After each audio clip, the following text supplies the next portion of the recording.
ओम नमः शिवाय। आज के अध्याय में हम जानेंगे कि दक्ष द्वारा भगवान विष्णु से संकटों से रक्षा करने के लिए प्रार्थना करना व विष्णु जी द्वारा असमर्थता बताते हुए दक्ष को समझाना तथा सेना सहित वीरभद्र का आगमन व दक्ष यज्ञ का विनाश कर कैलाश पर्वत को लौटना। दक्ष बोले, देव देव हरे विष्णु दीन बंधो कृपानिधे, आपको मेरी और मेरे यज्ञ की रक्षा करनी चाहिए। प्रभु, आप ही यज्ञ के रक्षक हैं, यज्ञ ही आपका कर्म है और आप यज्ञ स्वरूप हैं। आपको ऐसी कृपा करनी चाहिए जिससे यज्ञ का विनाश ना हो। ब्रह्मा जी कहते हैं, मुनीश्वर, इस तरह अनेक प्रकार से सादर प्रार्थना करके दक्ष भगवान श्री हरि के चरणों में गिर पड़े। उनका चित्त भय से व्याकुल हो रहा था। तब जिनके मन में घबराहट आ गई थी, उन प्रजापति दक्ष को उठाकर और उनकी पूर्वोक्त बात सुनकर भगवान विष्णु ने देवादिदेव शिव का स्मरण किया।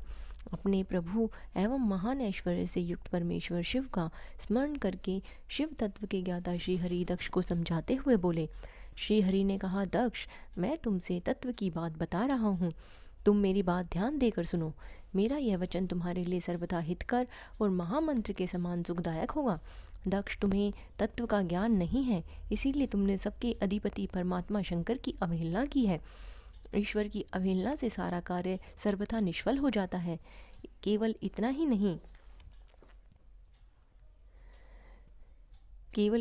नहीं, पग पग पर विपत्ति भी आती है। जहाँ अपूज्य पुरुषों की पूजा होती है और पूजनीय पुरुष की पूजा नहीं की जाती, वहाँ दरिद्रता, मृत्यु तथा भय, ये तीनों संकट अवश्य प्राप्त होंगे। इसीलिए संपूर्ण प्रयत्नों से तुम्हें भगवान विश्व ध्वज का सम्मान करना चाहिए। महेश्वर का अपमान करने से ही तुम्हारे ऊपर महान भय उपस्थित हुआ है। हम सब लोग प्रभु होते हुए भी आज तुम्हारी दुर्नीति के कारण जो संकट आया है उसे टालने में असमर्थ है। यह मैं तुम्हें सच्ची बात कहता हूँ। ब्रह्मा जी कहते हैं, नारद, भगवान विष्णु का यह वचन सुनकर दक्ष चिंता में डूब गए। उनके चेहरे का रंग उड़ गया और वे चुपचाप पृथ्वी पर खड़े रह गए। इसी समय भगवान रुद्र के भेजे हुए गणनायक वीरभद्र अपनी सेना के साथ यज्ञ स्थल में आ पहुँचे। वे सब के सब बड़े शूरवीर, निर्भय तथा रुद्र के समान ही पराक्रमी थे। भगवान शंकर की आज्ञा से आए हुए उन गणों की गणना असंभव थी। वे वीर शिरोमणि रुद्र सैनिक जोर जोर से सिंहनाद करने लगे। उनके ऊपर महानाद से तीनों लोग गूंज उठे। आकाश धूल से ढक गया और दिशाएं अंधकार से आवृत हो गई।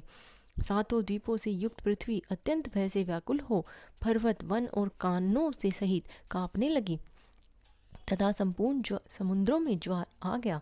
इस प्रकार समस्त लोकों का विनाश करने में समर्थ उस विशाल सेना को देखकर समस्त देवता आदि चकित हो गए। सेना के उद्योग को देख दक्ष के मुंह से खून निकल आया। वे अपनी स्त्री को साथ ले भगवान विष्णु के चरणों में दंड की भांति गिर पड़े और इस प्रकार बोले। दक्ष ने कहा, विष्णु महाप्रभु, आपके बल से ही मैंने इस महान यज्ञ का आरंभ किया है। सत्कर्म की सिद्धि के लिए आप ही प्रणाम मानने गए हैं। विष्णु, आप कर्मों के साक्षी और यज्ञों के प्रतिपालक हैं।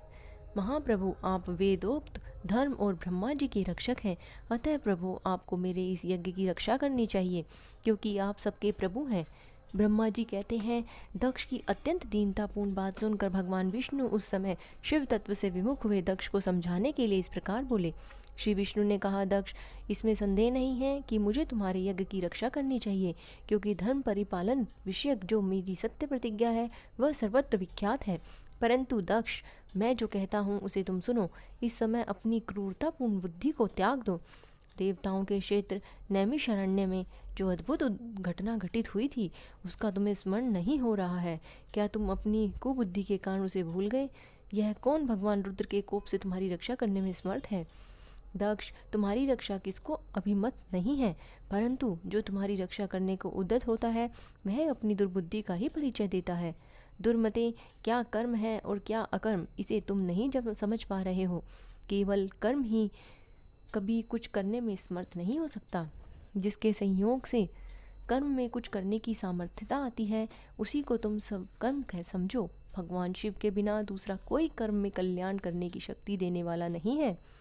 जो शांत हो ईश्वर में मन लगाकर उनकी भक्तिपूर्वक कार्य करता है उसी को भगवान शिव तत्काल उस कर्म का फल देते हैं।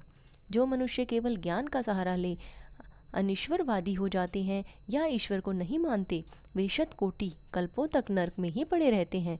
फिर वे कर्मपाश में बंधे हुए जीव प्रत्येक जन्म में नरकों की यात्राएं भोगते हैं, क्योंकि वे केवल सकाम कर्म में ही स्वरूप का आश्रय लेने वाले होते हैं।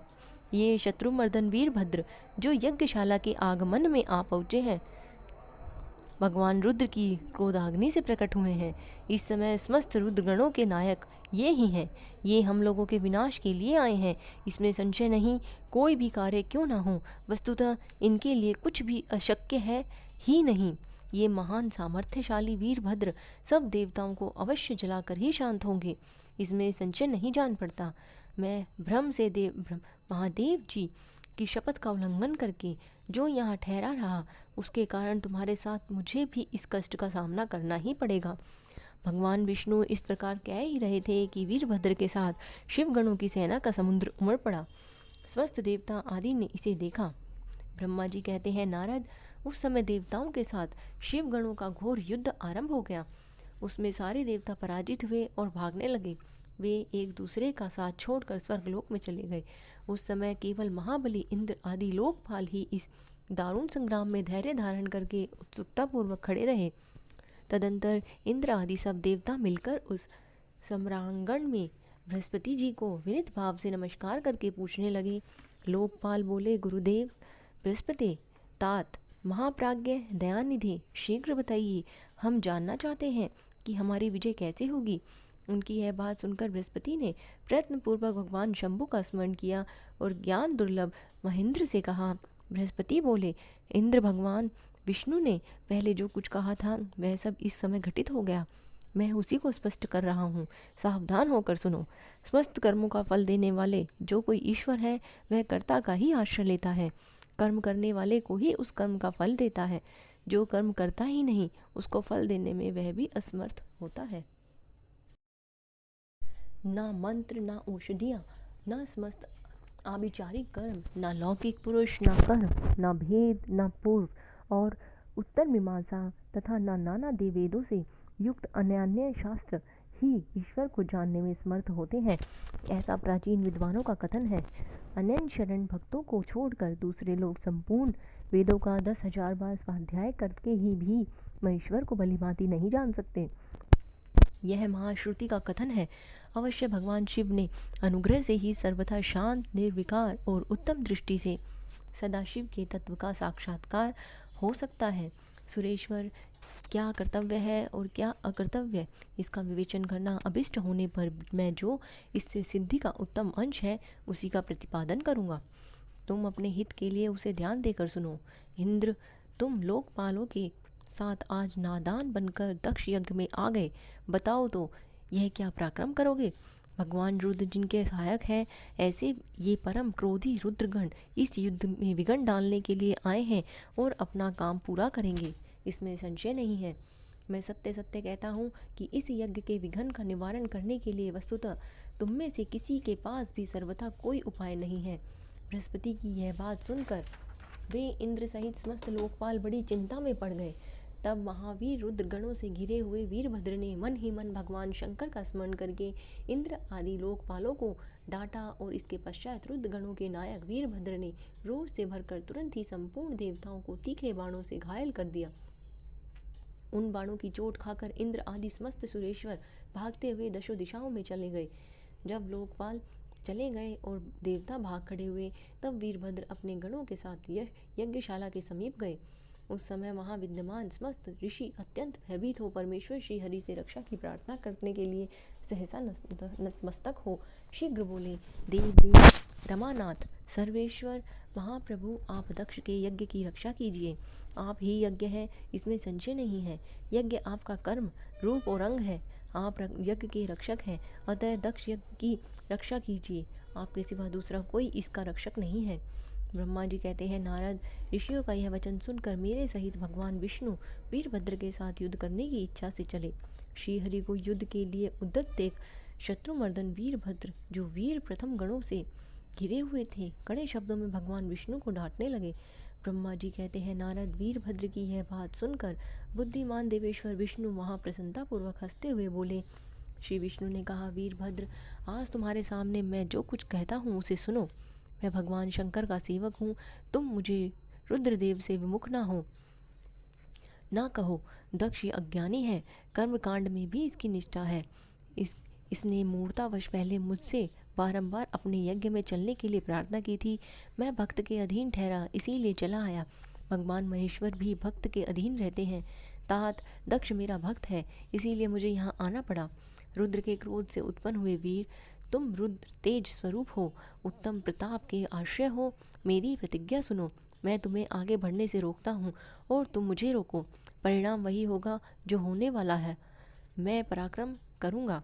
ब्रह्मा जी कहते हैं, नारद, भगवान विष्णु के ऐसा कहने पर महाबाहु वीरभद्र हंसकर बोले, आप मेरे प्रभु के प्रिय भक्त हैं, यह जानकर मुझे बड़ी प्रसन्नता हुई। इतना कहकर गणनायक वीरभद्र हंस पड़ा और विनय से नतमस्तक हो बड़ी प्रसन्नता के साथ श्री विष्णुदेव से कहने लगा। वीरभद्र ने कहा, महाप्रभु, मैं आपके भाव की परीक्षा के लिए कड़ी बातें कही थी। इस समय यथार्थ बात कहता हूँ, सावधान होकर सुनो। हरे, जैसे शिव है वैसे आप हैं, जैसे आप हैं वैसे शिव है, ऐसा वेद कहते हैं, और वेदों का यह कथन शिव की आज्ञा के अनुसार ही है। रमानाथ, भगवान शिव की आज्ञा से हम सब लोग उनके सेवक ही हैं, तथापि मैंने जो बात कही है वह इस वाद विवाद के अवसर के अनुरूप ही है। आप मेरी हर बात को अपने प्रति आदर के भाव से ही कही गई समझिए। ब्रह्मा जी कहते हैं, वीरभद्र का यह वचन सुनकर भगवान श्री हरि हंस पड़े और उनके लिए हितकर वचन बोले। श्री विष्णु ने कहा, महावीर, तुम मेरे साथ निशंक होकर युद्ध करो। तुम्हारे अस्त्रों से शरीर के भर जाने पर ही मैं अपने आश्रम को जाऊंगा। ब्रह्मा जी कहते हैं, ऐसा कहकर भगवान विष्णु चुप हो गए और युद्ध के लिए कमर कसकर डटे रहे। महाबली वीरभद्र भी अपने गणों के साथ युद्ध के लिए तैयार हो गया। नारद, तदंतर भगवान विष्णु और वीरभद्र में घोर युद्ध हुआ। अंत में वीरभद्र ने भगवान विष्णु के चक्र को स्तंभित कर दिया और शंख धनुष के 3 टुकड़े कर डाले। तब मेरे द्वारा एवं सरस्वती द्वारा बोधित हुए श्री विष्णु ने उस महान गणनायक वीरभद्र को असह तेज से संपन्न जानकर वहाँ से अंतर्ध्यान होने का विचार किया। दूसरे देवता भी यह जान गए कि सती के प्रति जो अन्याय हुआ है उसी का यह सब भावी परिणाम है। दूसरों के लिए इस संकट का सामना करना अत्यंत कठिन है। यह जानकर वे सब देवता अपने सेवकों के साथ स्वतंत्र सर्वेश्वर शिव का स्मरण करके अपने अपने लोक को चले गए। मैं भी पुत्रों के दुख से पीड़ित हो सत्यलोक में चला आया और अत्यंत दुख से आतुर हो सोचने लगा कि अब मुझे क्या करना चाहिए। मेरे तथा श्री विष्णु के चले आने पर मुनियों सहित समस्त यज्ञ के आधार रहने वाले देवता शिव गणों द्वारा पराजित हो भाग गए। उस उपद्रव को देखकर और उस महामख का विध्वंस निकट जानकर वह यज्ञ भी अत्यंत भयभीत हो मृग का रूप धारण करके वहां से भागा। मृग के रूप में आकाश की और भागते हुए वीरभद्र ने उसे पकड़ लिया और उसका मस्तक काट डाला। फिर उन्होंने मुनियों और देवताओं के अंग भंग कर दिए और बहुतों को मार डाला। प्रतापी मणिभद्र ने भृंगु को उठाकर पटक दिया और उनकी छाती को पैर से दबाकर तत्काल उनकी दाढ़ी मूछ नोच ली। चंड ने बड़े वेग से पूषा के दांत उखाड़ लिए, क्योंकि पूर्व काल में जिस समय महादेव जी को दक्ष के द्वारा गालियां दी जा रही थी उस समय वे दांत दिखा दिखा कर हंस रहे थे। नंदी ने भंग को रोषपूर्वक पृथ्वी पर दे मारा और उनकी दोनों आंखें निकाल ली, क्योंकि जब दक्ष शिवजी को शाप दे रहे थे उस समय वे आंखों के संकेत से अपने अनुमोदन सूचित कर रहे थे। वहाँ रुद्रगण नायकों ने स्वधा स्वाहा और दक्षिणा देवियों की बड़ी विडंबना दुर्दशा की। वहाँ जो मंत्र तंत्र और दूसरे लोग थे उनका भी बहुत तिरस्कार किया। ब्रह्मपुत्र दक्ष भय के मारे अंतर्वेदी के भीतर छिप गए। वीरभद्र उनका पता लगाकर उन्हें बलपूर्वक पकड़ लाए। फिर उनके दोनों गाल पकड़कर उन्होंने उनके मस्तक पर तलवार से आघात किया, परंतु योग के प्रभाव से दक्ष का सिर अभेद हो गया, इसीलिए कट नहीं सका। जब वीरभद्र को ज्ञात हुआ कि संपूर्ण अस्त्रशस्त्रों से इनके मस्तक का भेदन नहीं किया हो सकता, तब उन्होंने दक्ष की छाती पर पैर रखकर दबाया और दोनों हाथों से गर्दन मरोड़ कर तोड़ डाली। फिर शिवद्रोही दुष्ट दक्ष के उस सिर को गणनायक वीरभद्र ने अग्नि कुंड में डाल दिया। तदंतर जैसे सूर्य घोर अंधकार राशि का नाश करके विंध्याचल पर आरूढ़ होते हैं, उसी प्रकार वीरभद्र दक्ष और उनके यज्ञ का विध्वंस करके कृत कार्य हो तुरंत ही वहां से उत्तम कैलाश पर्वत को चले आए। वीरभद्र को काम पूरा करके आया देख परमेश्वर शिव मन ही मन बहुत संतुष्ट हुए और उन्होंने उन्हें वीर प्रमथ गणों का अध्यक्ष बना दिया। सूत जी कहते हैं, महर्षियों, अमित बुद्धिमान ब्रह्मा जी की कही हुई यह कथा सुनकर दिग्ज श्रेष्ठ नारद विस्मय में पड़ गए। उन्होंने प्रसन्नतापूर्वक प्रश्न किया। नारद जी ने पूछा, पिताजी, भगवान विष्णु शिव जी को छोड़कर अन्य देवताओं के साथ दक्ष के यज्ञ में क्यों चले गए, जिनके कारण वहाँ उनका तिरस्कार हुआ? क्या वे प्रलयकारी पराक्रम वाले भगवान शंकर को नहीं जानते थे? फिर उन्होंने अज्ञानी पुरुष की भांति रुद्रगणों के साथ युद्ध क्यों किया? करुणानिधे, मेरे मन में यह बहुत बड़ा संदेह है। आप कृपा करके मेरे इस संशय को नष्ट कर दीजिए और प्रभु, मन में उत्साह पैदा करने वाले शिव चरित्र को कहिए। ब्रह्मा जी ने कहा, नारद, पूर्व काल में राजा शुभ की सहायता करने वाले श्रीहरि को दधीचि मुनि ने शाप दे दिया था, जिससे उस समय वे इस बात को भूल गए और वे दूसरे देवताओं के साथ ले दक्ष के यज्ञ में चले गए। दधीचि ने क्यों शाप दिया, यह सुनो। प्राचीन काल में शुभ नाम से प्रसिद्ध एक महान तेजस्वी राजा हो गए थे। वे महाप्रभावशाली मुनीश्वर दधीचि के मित्र थे। दीर्घ काल की तपस्या के प्रसंग से शुभ और दधीचि में विवाद आरंभ हो गया, जो तीनों लोकों में महान अनर्थकारी के रूप में विख्यात हुआ। उस विवाद में वेद के विद्वान शिव भक्त दधीचि कहते थे कि शूद्र, वैश्य और क्षत्रिय, इन तीनों वर्णों से ब्राह्मण ही श्रेष्ठ है, इसमें संशय नहीं है। महामुनि दधीचि की यह बात सुनकर धन वैभव के मद से मोहित हुए राजा शुभ ने उसका इस प्रकार प्रतिवाद किया। शुभ बोले, राजा इंद्र आदि 8 लोकपालों के स्वरूप को धारण करता है। वह समस्त वर्णों और आश्रमों का पालन और एवं प्रभु है, इसीलिए राजा ही सबसे श्रेष्ठ है। राजा की श्रेष्ठता का प्रतिपादन करने वाली श्रुति भी कहती है कि राजा सर्वदेवमय है। मुने, इस श्रुति के कथानुसार जो सबसे बड़ा देवता है वह मैं ही हूँ। इस विवेचन से ब्राह्मण की अपेक्षा राजा ही श्रेष्ठ सिद्ध होता है।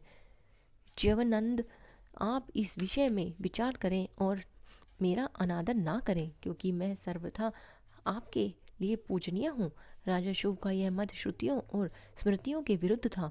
इसे सुनकर भृगु कुलभूषण मुनि श्रेष्ठ दधीचि को बड़ा क्रोध हुआ। मुने अपने गर्व का विचार करके कुपित हुए। महातेजस्वी दधीचि ने शुभ के मस्तक पर बाएं मुक्के से प्रहार किया। उनके मुक्के की मार खाकर ब्रह्मांड के अधिपति कुत्सित बुद्धि वाले शुभ अत्यंत कुपित हो गरज उठे और उन्होंने वज्र से दधीचि को काट डाला। उस वज्र से आहत हो भृंगुवंशी दधीचि पृथ्वी पर गिर पड़े। भार्गव वंशधर दधीचि ने गिरते समय शुक्राचार्य का स्मरण किया। योगी शुक्राचार्य ने आकर दधीचि के शरीर को, जिसे शुभ ने काट डाला था, तुरंत जोड़ दिया। दधीचि के अंगों को पूर्ववत जोड़कर शिव भक्त शिरोमणि एवं मृत्युंजय विद्या के प्रवर्तक शुक्राचार्य ने उनसे कहा। शुक्र बोले, तात दधीचि, मैं सर्वेश्वर भगवान शिव का पूजन करके तुम्हें श्रुत प्रतिपादित महामृत्युंजय नामक श्रेष्ठ मंत्र का उपदेश देता हूँ।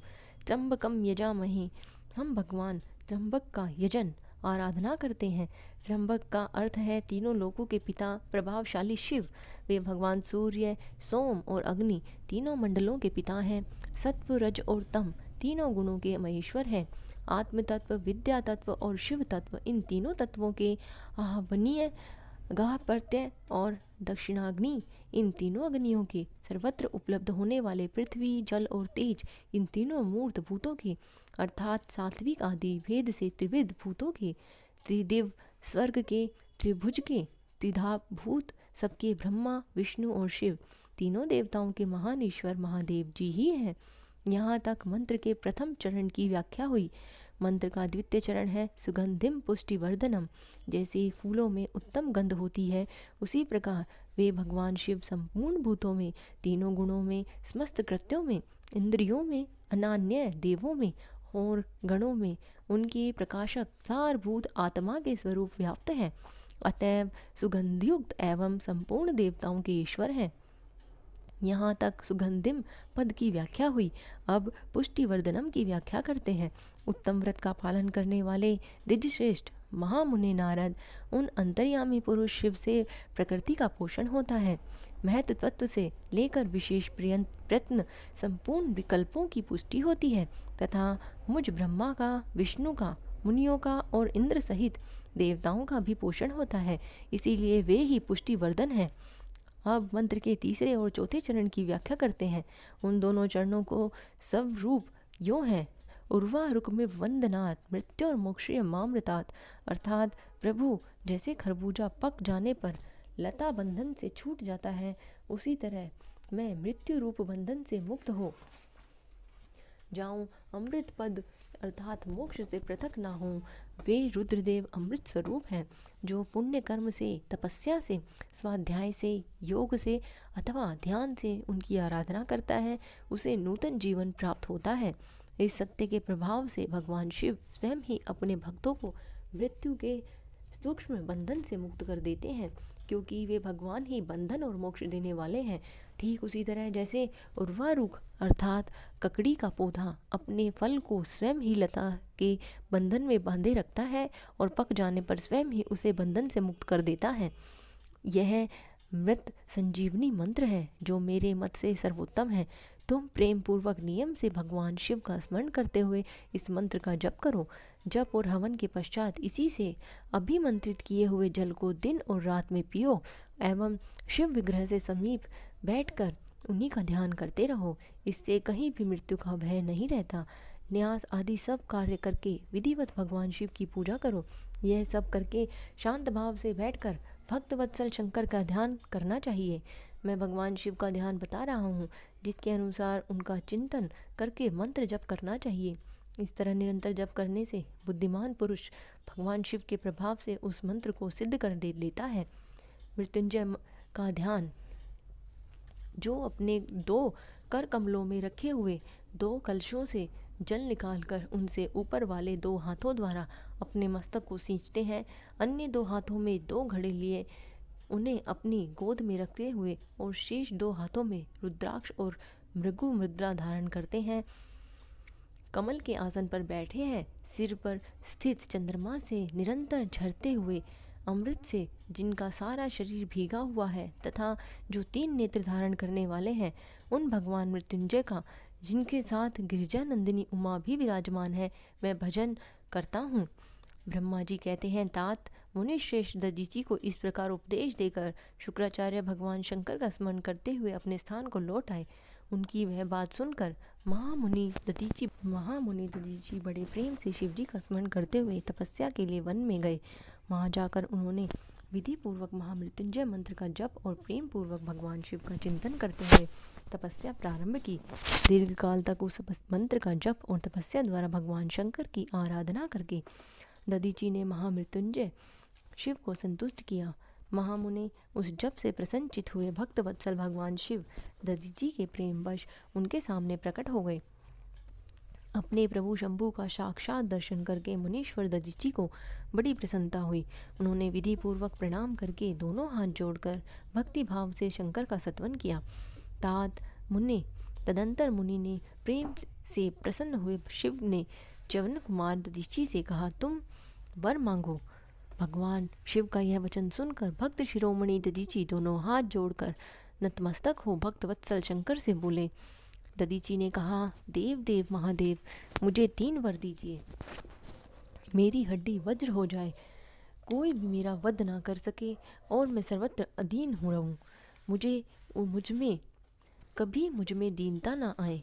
दधीचि का यह वचन सुनकर प्रसन्न हुए परमेश्वर शिव ने तथास्तु कहकर उन्हें वे 3 वर दे दिए। शिवजी से 3 वर पाकर वेद मार्ग में प्रतिष्ठित महामुनि दधीचि आनंद मग्न हो गए और शीघ्र ही राजा शिव के स्थान पर गए। महादेव जी से अवध्यता, वज्रमय अस्थि और अधीनता पाकर दधीचि ने राजेंद्र शिव के मस्तक पर लात मारी। फिर तो राजा शिव ने भी क्रोध करके दधीचि पर वज्र से प्रहार किया। वे भगवान विष्णु के गौरव से अधिक गर्व में भरे हुए थे, परंतु शिव का चलाया हुआ वह वज्र परमेश्वर शिव के प्रभाव से महात्मा दधीचि का नाश ना कर सका। इससे ब्रह्म कुमार शिव को बड़ा विस्मय हुआ। मुनीश्वर दधीचि की अवध्यता, अधीनता और वज्र से भी बढ़कर प्रभाव देखकर ब्रह्म कुमार शिव के मन में बड़ा आश्चर्य हुआ।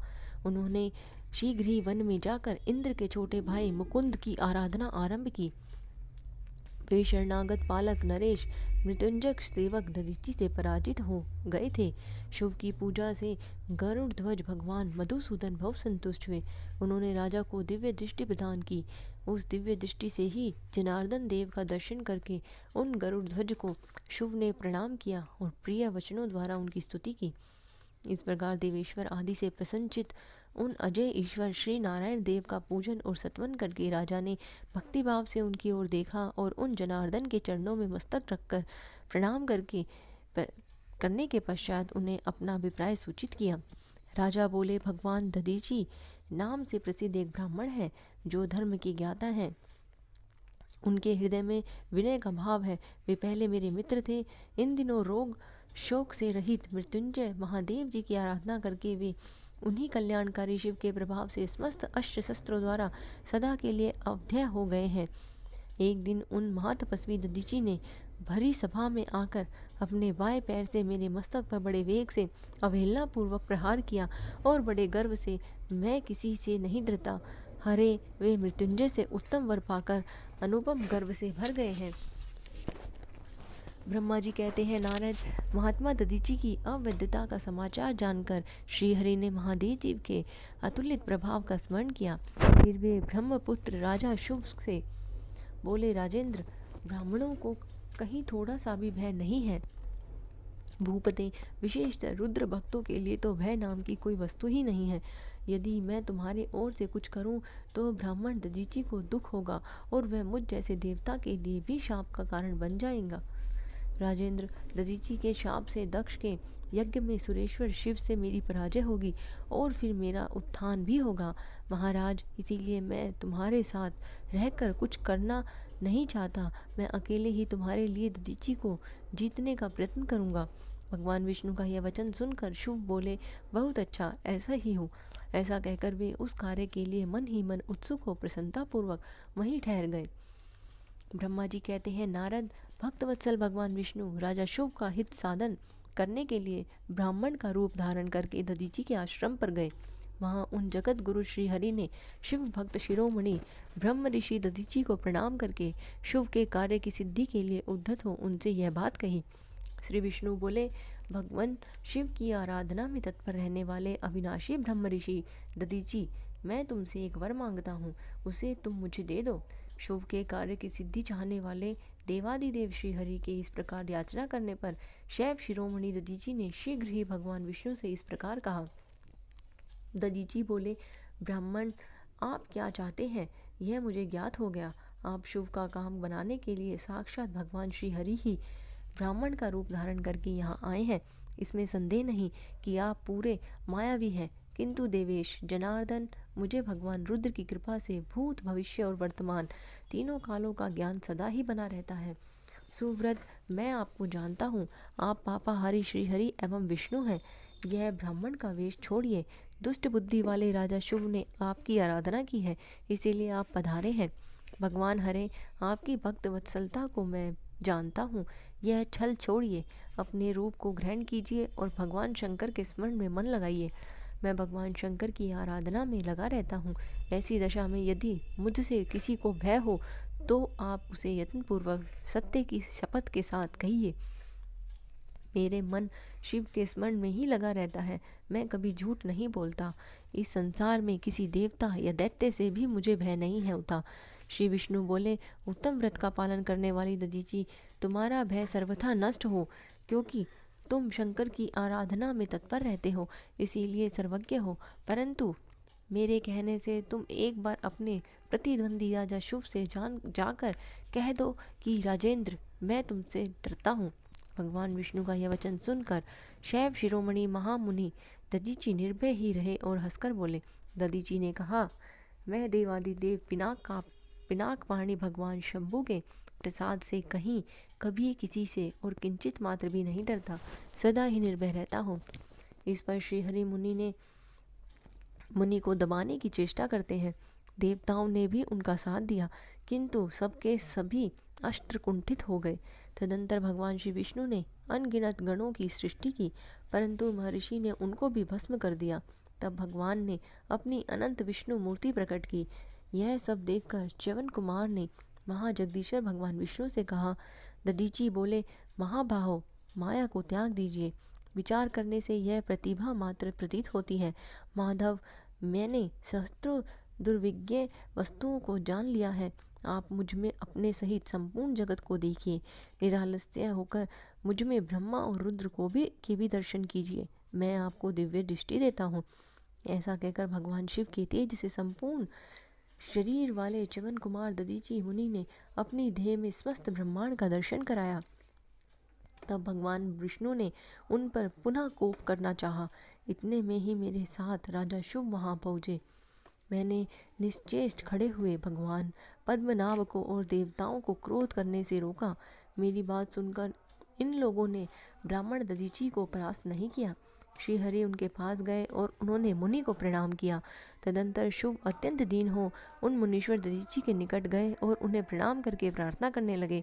शिव बोले, मुनिश्रेष्ठ, शिव भक्त शिरोमणि, मुझ पर प्रसन्न होइए।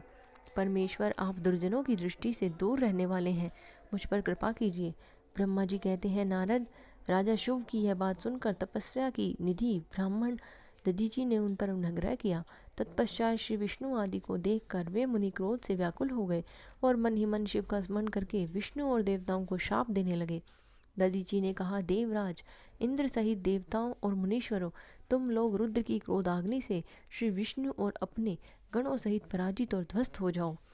देवताओं को इस तरह शाप दे शुभ की ओर देखकर देवताओं और राजाओं के पूजनीय द्विजश्रेष्ठ दधीची ने कहा, राजेंद्र, ब्राह्मण ही बली और प्रभावशाली होते हैं। ऐसी सृष्टि रूप से कहकर ब्राह्मण दधीची अपने आश्रम में प्रविष्ट हो गए। फिर दधीची ने नमस्कार मात्र करके शुभ अपने घर चले गए। तत्पश्चात भगवान विष्णु देवताओं के साथ जैसे आए थे उसी तरह अपने वैकुंठ लोक को लौट आए। इस प्रकार वह स्थान स्थानेश्वर नामक तीर्थ के रूप में प्रसिद्ध हो गया। स्थानेश्वर की यात्रा करके मनुष्य शिव का सायुज्य प्राप्त कर लेता है। तात, मैंने तुम्हें संक्षेप में शुभ और दधीची के विवाद की कथा सुनाई है और भगवान शंकर को छोड़कर केवल ब्रह्मा और विष्णु को ही जो श्राप प्राप्त हुआ उसका भी वर्णन किया। जो शुभ और दधीची के विवाद संबंधी इस प्रसंग का नित्य पाठ करता है वह अपमृत्यु को जीतकर देह त्याग के पश्चात ब्रह्मलोक में जाता है। जो इसका पाठ करके रणभूमि में प्रवेश करता है उसे कभी मृत्यु का भय नहीं होता तथा वह निश्चय ही विजयी होता है। नारद जी ने कहा, विधाता महाप्राज्ञ, आप शिव तत्व का साक्षात्कार कराने वाले हैं। आपने यह बड़ी अद्भुत और रमणीय शिव लीला सुनाई है। तात, वीरभद्र जब दक्ष के यज्ञ का विनाश करके कैलाश पर्वत पर चले गए तब क्या हुआ, यह हमें बताइए। ब्रह्मा जी बोले, नारद, रुद्रदेव के सैनिकों ने जिनके अंग भंग कर दिए थे वे समस्त पराजित देवता और मुनि उस समय मेरे लोक में आए। वहाँ मुझ स्वयंभू को नमस्कार करके सबने बारंबार मेरा सत्वन किया। फिर अपने विशेष क्लेश को पूर्ण रूप से सुनाया। उसे सुनकर मैं पुत्र शोक से पीड़ित हो गया और अत्यंत व्यग्र होकर व्यथित चित्त से बड़ी चिंता करने लगा।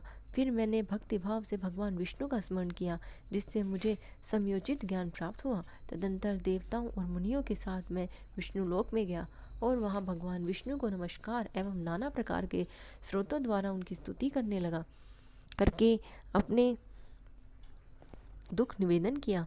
मैंने कहा, देव, जिस तरह भी यज्ञ पूर्ण हो, यजमान जीवित हो और समस्त देवता और मुनि सुखी हो जाए, ऐसा उपाय कीजिए। देव रमानाथ, देव सुखदायक विष्णु हम देवता और मुनि निश्चय ही आपकी शरण में आए हैं। मुझ ब्रह्मा की यह बात सुनकर भगवान लक्ष्मीपति विष्णु, जिनका मन सदा शिव में लगा रहता है और जिनके हृदय में कभी दीनता नहीं आती, शिव का स्मरण करने के इस प्रकार बोले। श्री विष्णु ने कहा, देवताओं, परम समर्थ तेजस्वी पुरुषों से कोई अपराध नहीं बन जाए तो भी उसके बदले में अपराध करने वाले मनुष्य के लिए यह अपराध मंगलकारी नहीं हो सकता। विधाता, समस्त देवता परमेश्वर शिव के अपराधी हैं क्योंकि इन्होंने भगवान शंभु को यज्ञ का भाग नहीं दिया। अब तुम सब लोग शुद्ध हृदय से शीघ्र ही प्रसन्न होने वाले उन भगवान शंकर के पैर पड़कर उन्हें प्रसन्न करो, उनसे क्षमा मांगो। जिन भगवान के कुपित होने पर यह सारा जगत नष्ट हो जाता है तथा जिनके शासन से लोकपालों सहित यज्ञ का जीवन शीघ्र ही समाप्त हो जाता है, वे भगवान महादेव इस समय अपनी प्राण वल्लभा सती से बिछुड़ गए हैं तथा अत्यंत दुरात्मा दक्ष ने अपने दुर्वचनी रूपी बाणों से उनके हृदय को पहले से ही घायल कर दिया है। अतः तुम लोग शीघ्र ही जाकर उनसे अपने अपराध के लिए क्षमा मांगो। विदेह उन्हें शांत करने का केवल यही सबसे बड़ा उपाय है। मैं समझता हूँ ऐसा करने से भगवान शंकर को संतोष होगा। यह मैंने सच्ची बात कही है। ब्रह्मा, मैं भी तुम सब लोगों के साथ शिव के निवास स्थान पर चलूँगा और उनसे क्षमा मांगूंगा। देवता आदि सहित मुझ ब्रह्मा को इस प्रकार आदेश देकर श्रीहरि ने देवगणों के साथ कैलाश पर्वत जाने का विचार किया।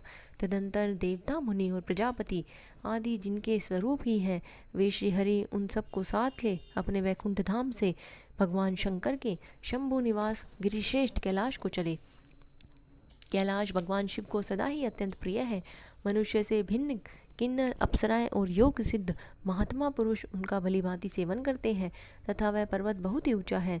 उसके निकट रुद्रदेव के मित्र कुबेर की अलका नामक महादिव्य एवं रमणीय पुरी है, जिसे सब देवताओं ने देखा। उस पुरी के पास ही सौगंधिक वन भी देवताओं की दृष्टि में आया, जो सब प्रकार के वृक्षों से हरा भरा और दिव्य था। उसके भीतर सर्वत्र सुगंध फैलाने वाले सौगंधिक नामक कमल खिले हुए थे। उसके भारी अंग भाग में नंदा और अलकनंदा, ये दो अत्यंत पावन दिव्य सरिताएं बहती हैं, जो दर्शन मात्र से प्राणियों के पाप हर लेती हैं। यक्षराज कुबेर की अलकापुरी और सौगंधिक वनों को पीछे छोड़कर आगे बढ़ते हुए देवताओं ने थोड़े ही दूर शंकर जी के वट वृक्ष को देखा। उसमें चारों ओर अपनी अविचल छाया फैला रखी थी।